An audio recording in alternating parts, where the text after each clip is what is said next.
How are you? Oh, oh my goodness.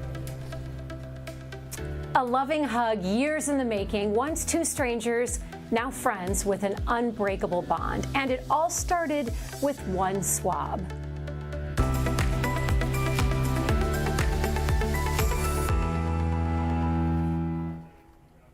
Good morning, I'm Alexis Delcid in for Jessica Lovell. Welcome to the Morning Medical Update. There is hope for the thousands of people diagnosed every year with life-threatening blood cancers. A cure does exist, but it all hinges on all of us to step up to make it happen. We're talking about Be the Match, the National Bone Marrow Donor Program. And Sue Flock is a true success story. She was diagnosed with a rare blood cancer. It was progressing. She needed a bone marrow transplant. I'm young. I have 12 grandkids. I got to be around for a lot longer. They pulled up 3 different people that were a good match, but Adam and I were the only 10-10. Honestly, for me, it was a no-brainer. I'm a fireman. That's what we do, is help people. Just one more way to give back and help somebody else. And if it was me or my family, I'd want somebody to do it for us. What a guy. So that was Sue and her stem cell donor, Adam Schrader, after they met in person for the first time ever back in June. It was such a wonderful thing to see. And we are thrilled to welcome both Adam and Sue to today's program. Also next to Sue is her husband, Matthew, who's been really by her side every step of the way. Thank you all for being here. And Sue, I want to talk to you right out of the gate about your relationship with Adam, because you two, years ago, your family didn't even know he existed. But now it sounds like you're pretty well acquainted. Yes, we are. We text message, quite often. And I always check and see how he is, because I always hear of a fire down there in Texas. And I'm like, are you in there? Are you okay? And he always responds. And we FaceTimed. And he also, when he was up here in June, we had such a magical visit. He fit in just like one of our kids. Oh, I love that so much. And we're going to get to that visit in just a minute. Adam, before we even jump into this, you are in Texas, where you're a firefighter in Bryan, Texas, and you're on shift right now. So there's a good chance the alarm could go off at any moment and you'll have to go to an emergency. Yes, sir. You are just a hero no matter what you do. He's either saving lives as a firefighter or just as a civilian, donating his bone marrow. Sue's doctor is also here this morning, Dr. Sunil Abhyankar. Dr. Abhyankar is a hematologist and medical oncologist at the University of Kansas Cancer Center. He's very busy because he's also the director of the Midwest Stem Cell Therapy Center. So busy that you're going to have to cut out just 5 minutes early at 8:25 because you have patients to see, things to do. So thank you for squeezing in us during your busy day. We really appreciate it. It's great to be here.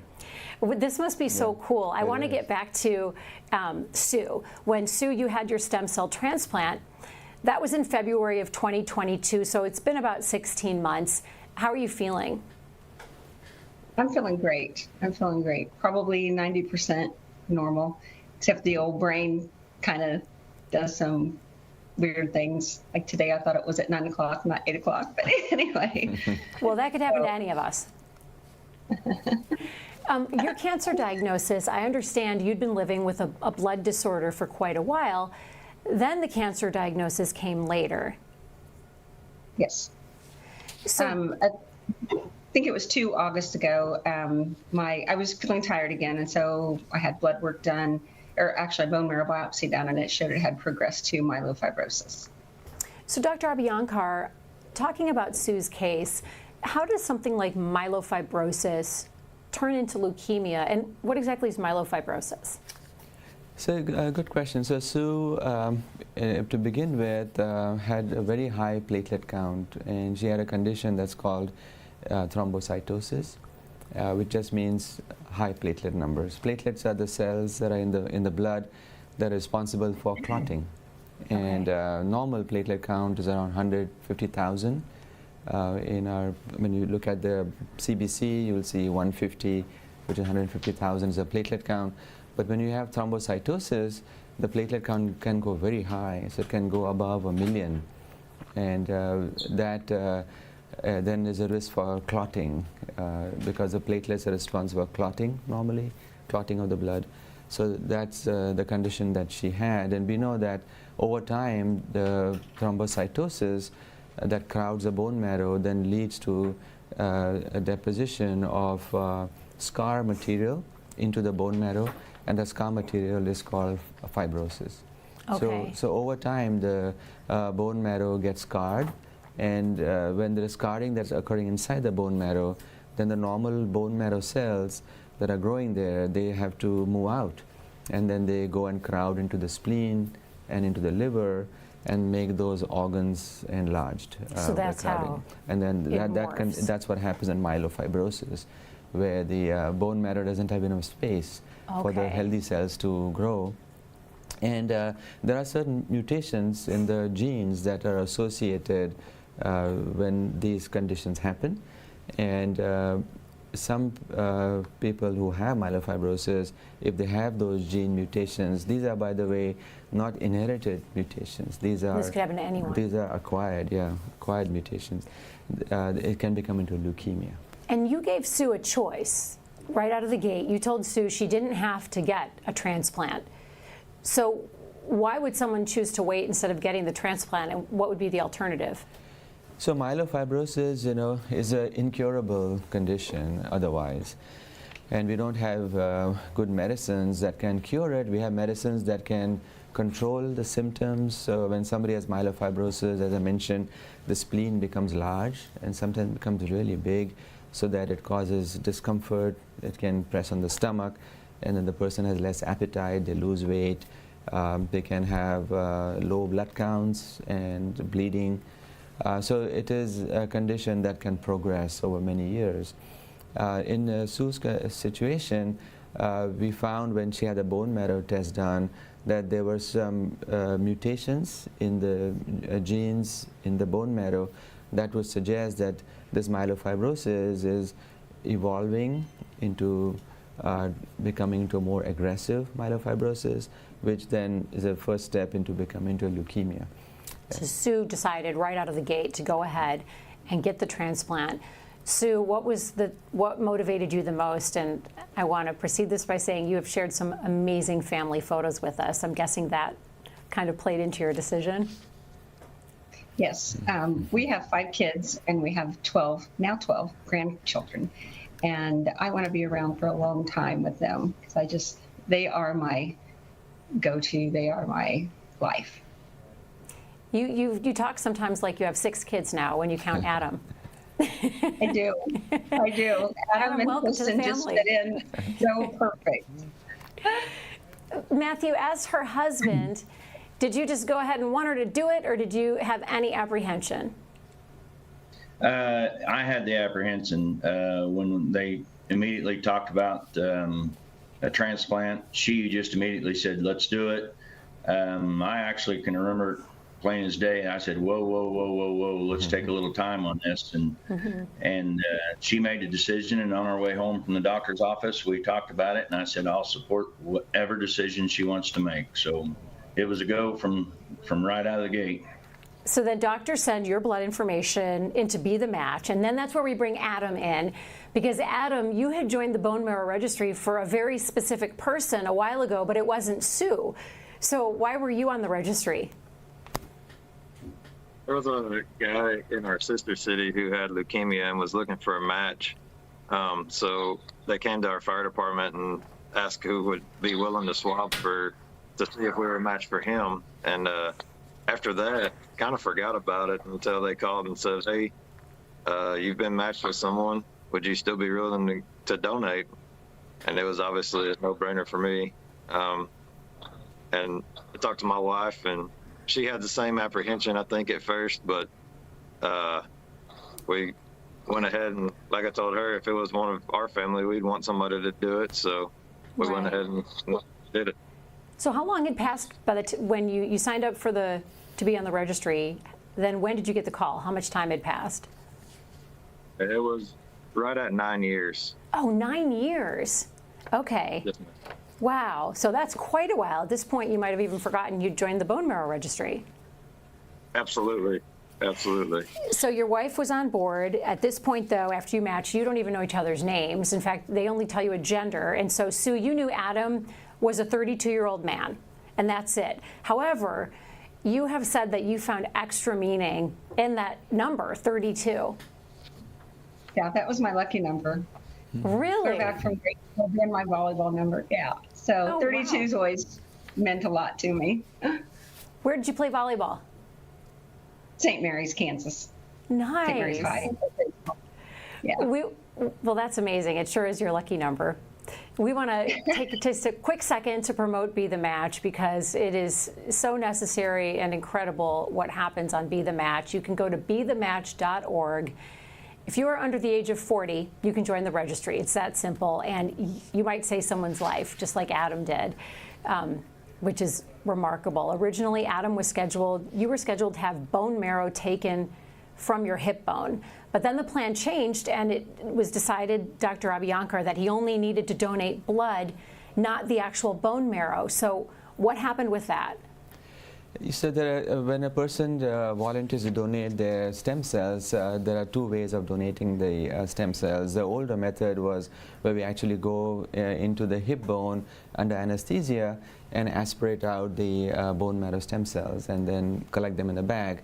But over the past few years, more and more donations are being done from the blood, where we give a growth factor injection for 4 days. That makes the stem cells come out into the blood, and we can harvest them. So remember, in Sue's situation, we had detected these mutations in the bone marrow that told us that this myelofibrosis was becoming more aggressive. So when we have a situation where the cancer cells are more aggressive, like acute leukemia, then often we prefer the stem cells to be obtained from the donor's blood instead of the bone marrow. Because when we get the cells from the blood, we can get cells from all the bone marrow space in our body, whereas when we harvest from the bone marrow, we're only hitting the hip bone and harvesting the stem cell. So in myelofibrosis, there is scarring inside the bone marrow. So the new stem cells have trouble finding a place to grow. So if you have a greater number of stem cells, then that helps the donor cells actually take into the patient's body. And because we have these high-risk mutations, we want the donor cells to do their job quickly and get over those, kill off those bad cells that were in Sue's bone marrow. And one quicker way to do that is to go with the blood stem cells, because we get a larger number of cells and also we get more lymphocytes. And lymphocytes are the type of white blood cells in the blood that actually cause the fighting against the cancer cells. So we've had quite a few viewers ask, is 40 a hard limit? It's a hard limit. Yeah, So for being on the donor registry, Yeah. it is a hard limit. But if you have a family, let's say the typing your siblings, and the sibling is 55, 60 years old, and they are a match with the patient, then that is acceptable in a family donation. a family. Yes. So you're not going to pull strangers from Be Yes, the Match. that's- So say Adam join the registry at age 30. Is he just pulled off it at 40? Or They may not be pulled off of it right away. It all depends on how many. So when you do a search for somebody who needing a donor, the DNA, specific DNA typing information is put in the database, and then the database will pull out, let's say 30 donors that are potential matches. Then we know that younger donors, like Adam, have healthier stem cells. So if a choice of 30 donors, then we can say that we only want those who are less than 30. Okay. And so there may be situations where somebody has some rare genetic makeup, so that when we look for donor on the donor registry, we only find somebody who's older and we don't find somebody who's younger. In that situation, we will go with the match that we have. Just curious, does a stem cell donation mean that Sue and Adam are now sharing some DNA? Oh yes, absolutely. Yeah, it is. So if they took a 23andMe test, would they come up as related? They will come up as a perfect match related. A Yes. perfect match. Yeah. That's going to get confusing as this becomes more popular. If you match with someone on 23andMe, so you will match with your donor or recipient. So, if the 23andMe is done on a blood test, then that's what will happen. But if the 23andMe is done with a swab from the mouth, which is how it usually is Right, done. you spit into the tube. Yeah, then actually they may not be complete matches. There may be some match there. They'll show as relatives. They may come up as relatives. Yeah. And so Adam will show up as relatives to all her kids too? Possibly, yes. Possibly. That is so cool. That is really interesting. I bet you guys love that. Sue, I bet you love that. Yeah. So right now, Sue has Adam's blood in her body, right? So in a bone marrow, and so if the typing is done from the blood, then it'll come up showing it's Adam who's there. Yeah. Oh my goodness. Well, Dr. Abhyankar, we know your schedule is super busy. Yes. You need to get going right now to make your appointment. Yes. Okay, so we're going to let you take off to your next act of heroics. And I just want to ask you, before we let you leave, what's your final takeaway seeing Sue and Adam together and seeing the happy husband Matthew there and just being able to see this result of your work? So a lot of things I can say, you know. It is so great to see Sue doing so well, and, you know, she was determined, you know, like Matthew said, you know, that yes, she wants to get this done quickly, and you made the right decision, Sue, because once we wait till the myelofibrosis gets advanced, then doing a transplant is more risky. There are more complications, more risk for rejection, and we are very lucky to find Adam as a perfect match. A young male donor is what we're looking for in the donor registry, and you had that, and you probably, I hate to say that, but you couldn't have done all that without Matthew supporting you through all this. I know Matthew and I kind of banter with each other when we meet in the clinic. Oh, so you and Matthew connect? Yeah, we kind of pull each other's leg a little bit. Oh, I love that. So, yeah, but, you know, having Matthew help you through all this and be your main support and be with you all the time, I'm sure that contributed a lot too. So it's like all forces came together, you know, to get this done and have a successful outcome. Yes. Sue, you're nodding your head yes. Anything you want to say to Dr. Abhyankar? I'll see you Monday. I do have a quick question from one viewer, if you can spare 30 seconds. Our viewer Yen Liang wants to know if CAR T therapy is better than a transplant. Would CAR T have worked on Sue? So CAR T is not yet developed for myelofibrosis or even for acute myeloid leukemia. CAR T has been developed mainly for lymphoma and myeloma. Okay.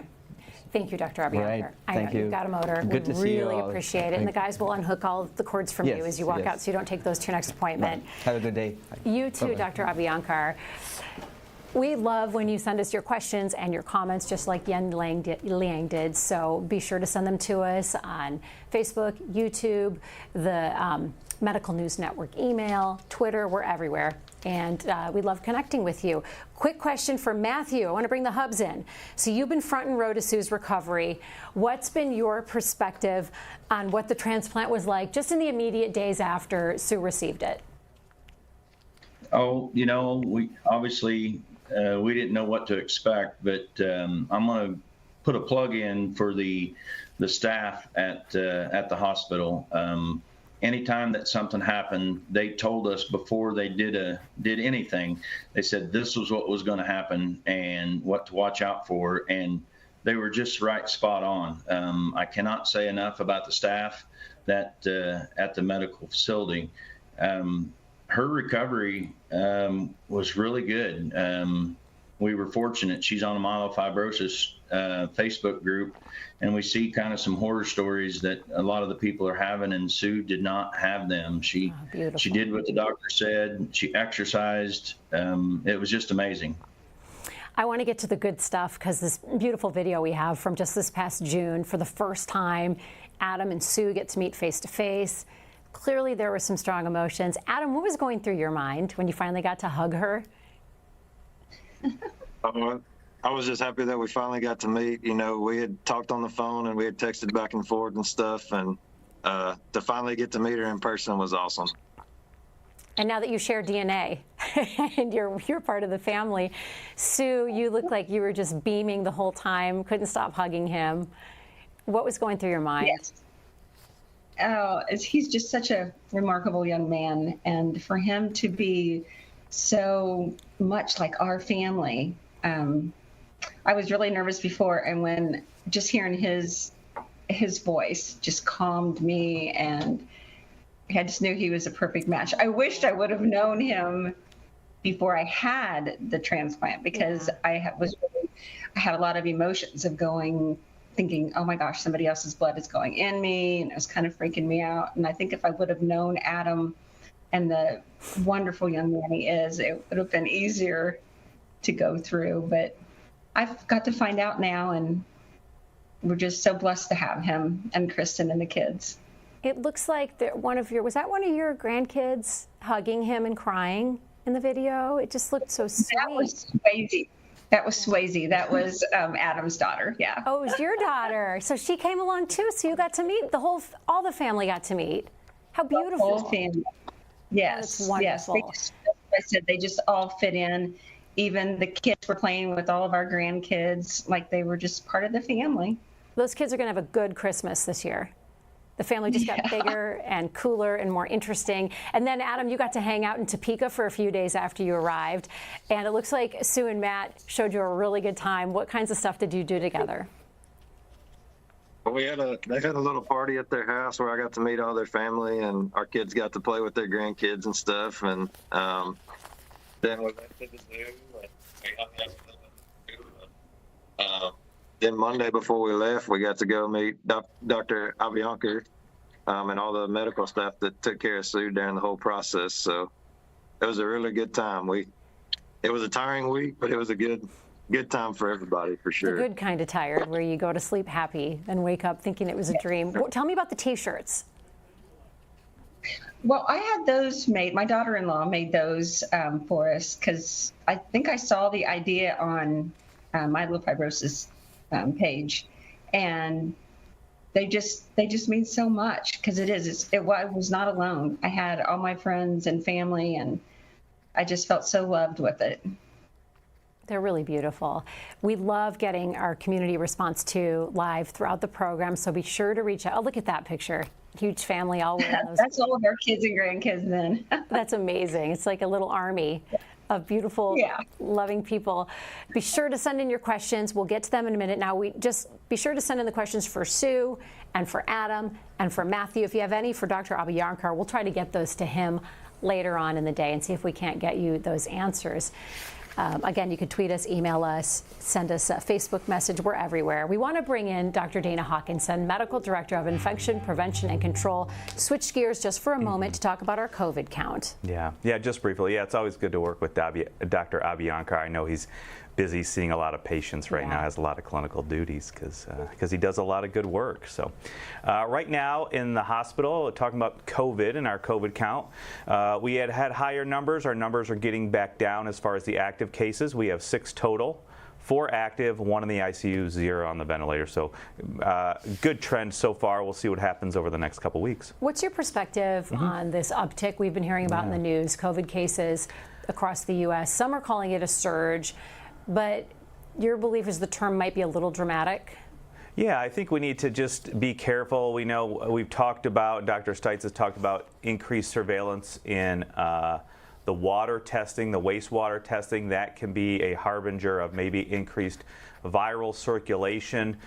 We know that the CDC had put out something about their most recent data showing maybe a little bit of an increase overall nationally. I still think we are going to see more heterogeneous changes, meaning whatever community you're living in may be different than the next community over, or something that is further away from you. So I think we just need to wait about that as far as the overall numbers.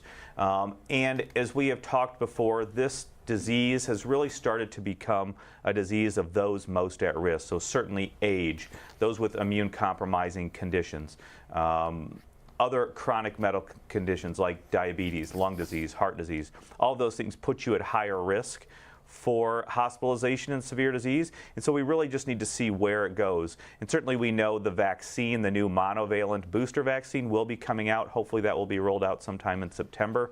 That will help protect. We know that we have Paxlovid. If you can take Paxlovid, get that, take that. That can help reduce your risk as well. So I think we really just need to see how it's going to go. And certainly 2 weeks from now, we'll have a little bit better data on the trend of where that is going.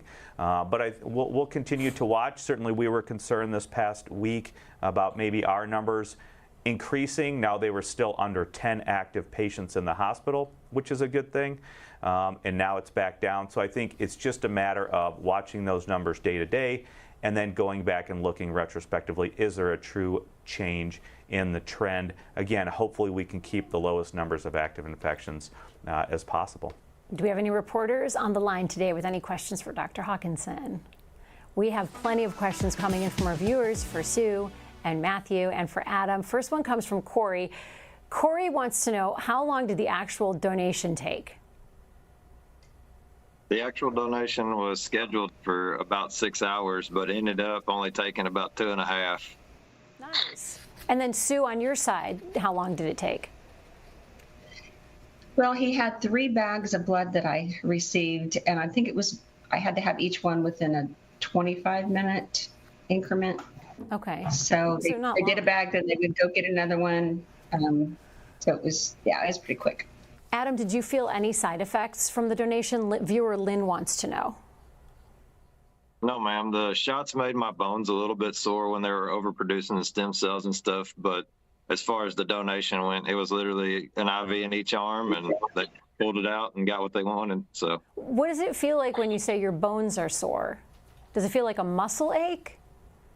it's hard to explain. I've never had anything like that. It wasn't just unbearable pain, but it was a little bit uncomfortable in your bones. Okay. They were aching. I guess would be the best way I could explain it. Beyond that, sorry. was there, Sue, what's that? I said, I'm sorry. Oh, no, it's not a big deal. Was there any sort of recovery, Sue, for you? Was there anything tough about it, or did you just instantly feel better? Oh, no. Yeah. It was weeks before I started feeling better. And at the beginning, I don't think I got out of bed the first day and a half. And then I'm like, all right, I got to get up and get to walking again. And that's what made me feel better. I want to bring you, all three of you, back for some final takeaways today. Sue, what's the most important thing that you want our viewers to know about your experience? We need donors for the Be the Match. If Adam wouldn't have done it, I maybe had 2 other possibilities, which if you think about it in the whole wide world, that's not a lot of possibilities. So we need a lot more donors. And thank goodness it doesn't hurt them that much. And it's such a benefit to someone like me. Matthew, you are sitting next to your wife with your arm around her, and she's alive today because of this guy in Texas, this firefighter that you didn't know 2 years ago. What do you want to say to Adam?